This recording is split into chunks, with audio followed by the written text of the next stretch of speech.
In this lecture, we will study magnetic field focusing and magnetic lens. Previously, we have studied electric field focusing and electric lens. We have also studied the application of electric field focusing in many places, in CRT, CRO and other places. But there is another option. The another option is magnetic field focusing, which is more stronger and effective than electric field. We will discuss this here.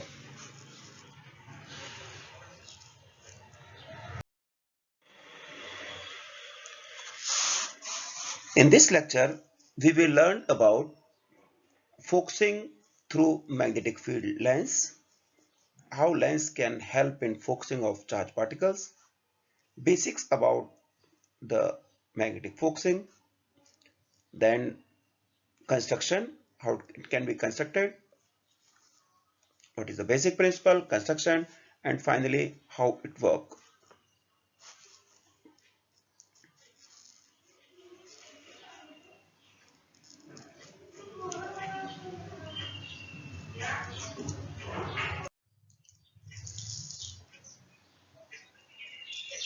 Magnetic field focusing is a very interesting field.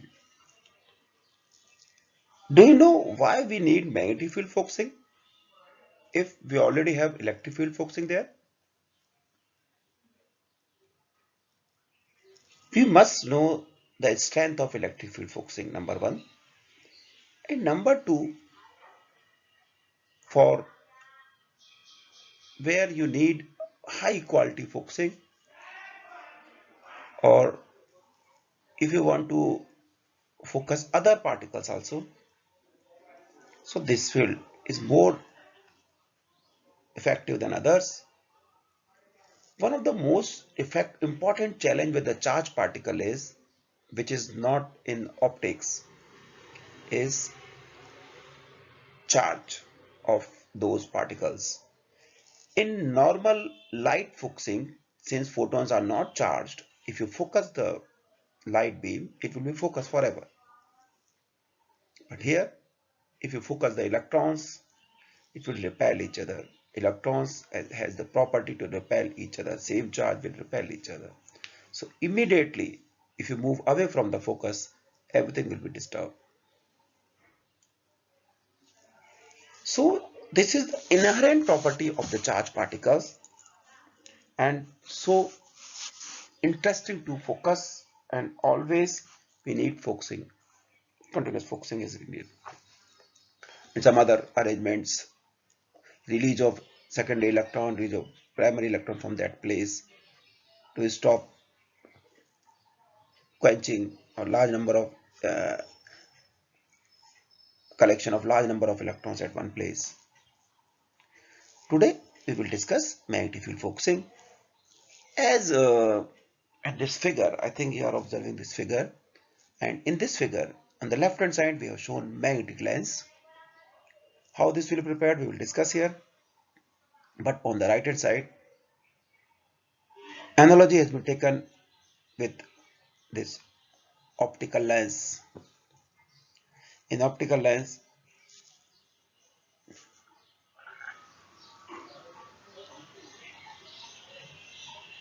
how the particles, how the light can be focused using these lenses shown here.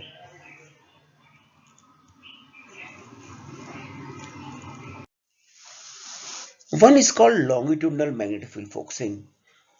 If employs uniform magnetic field acting along the direction of motion of electron beam, then the path of electron in a uniform magnetic field would be a helix if the electron entered the field at an angle. Yes, here we are talking about longitudinal magnetic field. We can apply magnetic field into two types, longitudinal and transverse. In the case of transverse, we apply magnetic field perpendicular to direction of motion of electrons. But here we are using longitudinal, means parallel to direction of motion of electron beam. The path of the electron in a uniform magnetic field would be a helix If the electron near enter at an angle, then the pitch of helical path, which means, I think you may be aware of this word pitch, which we have used this word in screw gauge also, pitch of screw gauge. Whenever we have two types of motion, and as they are saying, the electron will take helical path. Helical path means it will move in the circular direction and as well as forward direction. It will not go straight forward direction. It will move circular as well as forward. So whenever we have this type of motion, that is screw motion also. Screw, whenever you open the screw or you tight the screw, it move in the some direction and as well as circular also. So whenever we have a helical motion, the total distance traveled, or you can say total shift in x direction, is called pitch. It will shift in the, it is moving and shifting. The shifting is called helical path, and this path you can learn this because the details are not in our syllabus. You can learn this. P can be written as 2 pi mv cos theta over qv. Obviously this is taken by qvb and then multiply by m, and then some small mathematics is there.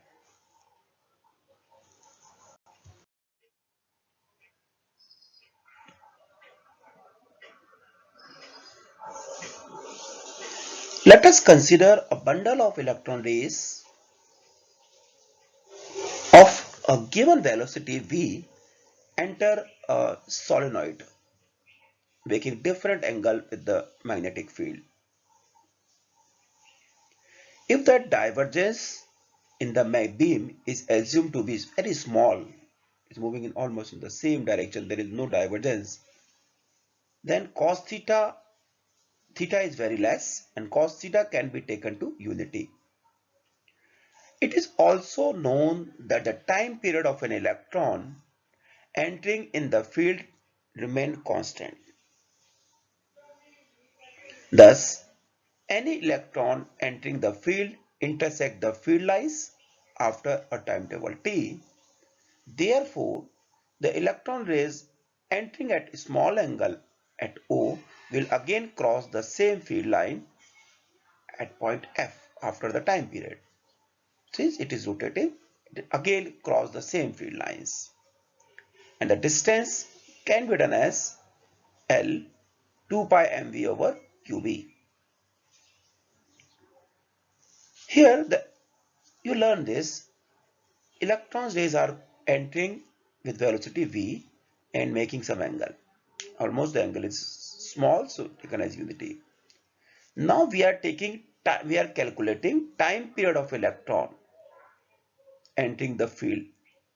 The time period of electron we are saying is constant,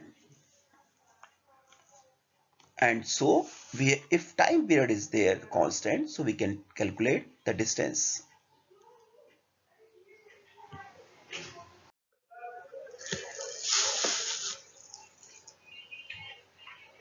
Here the cross sectional view of solenoid is given, and from 0 to O to F we are calculating distance traveled. A longitudinal homogeneous magnetic field across electron at a distance L at any distance. We can calculate this L. This L, as we have shown in the last slide, 2 pi mv over EV. This can be noted.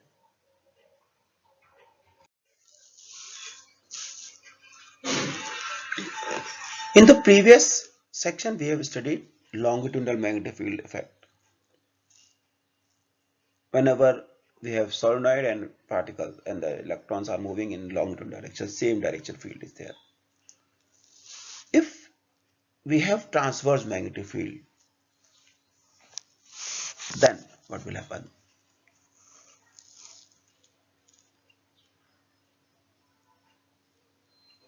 If a transverse magnetic field is employed to focus a beam of charged particle, the focusing would be affected after the beam rotate through an angle 180 degree.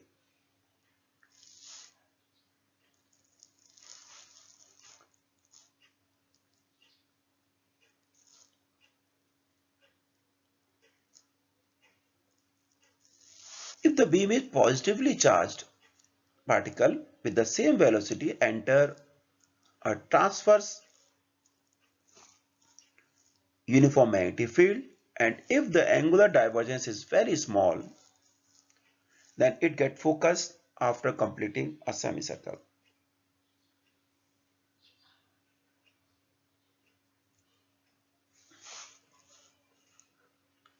And if the radius of curvature is given by r is equal to mv over qb. We have discussed this in detail in mass spectrograph also. We have used this concept in mass spectrograph also. In this, beam enters here. The beam is entering from here. It is not shown here. I'm just drawing. The beam is entering here, and in the second section, this is your second section, and this is first.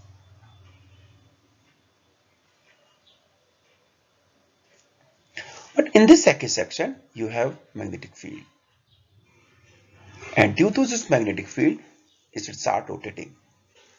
Now this rotation is depend on velocity also. We have discussed this in previous classes. This 1, 2 and 3, this is for different velocities. The radius is depend on velocity. If other things are same, m, q and v. So this velocity, in the mass spectrograph we have said that v is constant. If v is constant, it depends on mass.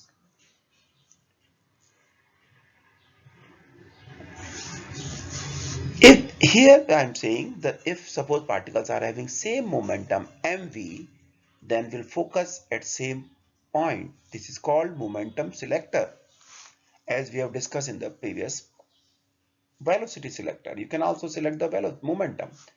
If m and v is same, it will move at different points. So some you have p, then q, then r. We can calculate by difference the radius. If isotopes are used owing to different masses, the beam of isotope would have different radii of their respective semicircles and would be focused at different point as shown in figure here, P, Q and R, like this. Okay.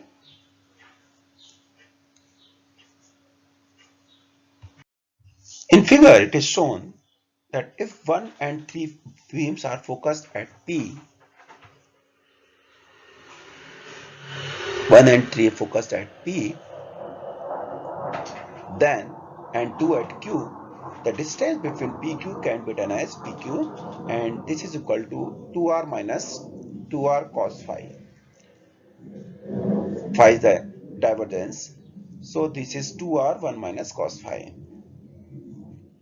For small phi, the divergence is very small, can be cos phi can be taken as 1, so it should PQ is equal to 2R minus 1 minus phi square by 2, or R phi square.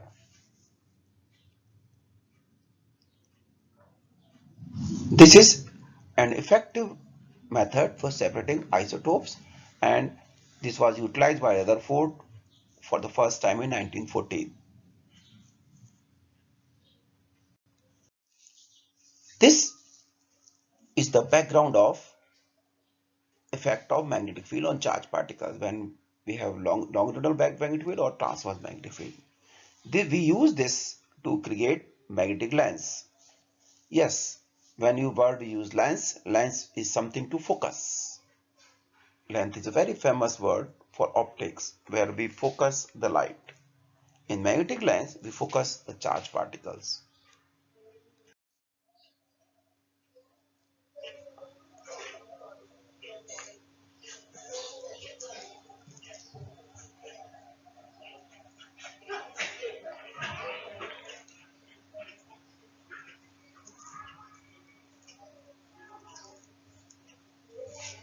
Magnetic field which are symmetric along the axis, longitudinal fields, have a focusing effect on an electron passing through them. By increasing the coil in hollow iron shield, the magnetic field are concentrated and improved focusing action can be obtained. Such solenoids are called thin magnetic lenses. It is known that the electron traveling in non-uniform magnetic field describe a helical path. So we can use a solenoid to focus and to work as a lens. We have already obtained this in previous lectures and today also. Whenever the electron move in helical path, the radius can be written as mv over qb.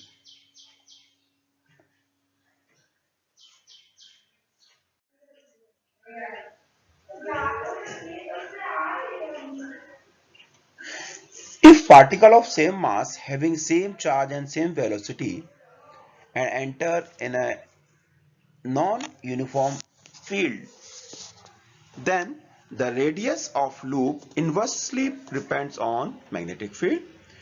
Inversely means if more magnetic field is there, R will be small, inversely proportional is there, and this is, and if the electron move into the strong magnetic field, the radius of the loop going on decreasing continuously. So continuously increase this, finally you will have a focused beam. The helical path of the electron is twisted into tighter loop and turn become smaller to increase the magnetic field. Ultimately, all the electron converge at a point. So this is a very interesting thing, how the electron can be concentrated. But remember this, high magnetic field, how you will create is again a challenge. Or if you are creating high magnetic field, what are the requirements of the system, of the environment, where you are creating this is important. Here we have given a slight idea of magnetic lens. In one kind of magnetic lens, we have a horseshoe magnet and we are creating magnetic lens. You are observing the helicals here are bigger and its move become smaller like this. Smaller. And second kind of magnetic lens is a typical as we talk about in electron also. If you have two magnets here, then you can create a lens as an electric lens. In the second magnetic lens, the electron entering the field at P and get focused at Q. The focal length of magnetic lens can be adjusted by suitably changing the strength of the magnetic field. This type of magnetic lens is used to design advanced electron microscope. Yes, advanced electron microscope. In electron microscope, we use magnetic lens. But we must realize this, for that setup is very big and large number of requirements for the setup to create the magnetic field, and it requires large space. We have to maintain large space for this magnetic field. In CT scan and in many other places where magnetic field is needed, we can use magnetic field to focus, but we have to pay special attention to the surrounding arrangements. In this lecture, we have studied magnetic field lens, how magnetic field can behave as a lens, can behave as a focusing element for charged particles. We have studied effect of longitudinal magnetic field, then transverse magnetic field, and how lens can be created. And on what basically it depends. How R is changing, radius is changing, magnetic field is changing. They have also studied applications like STM. Whenever you want focus electron beam, STM is generally used for morphology study of the small particles. If you are having small samples, you want to study the surface, then we use very sharp beam of electrons that can be created to do magnetic field focusing.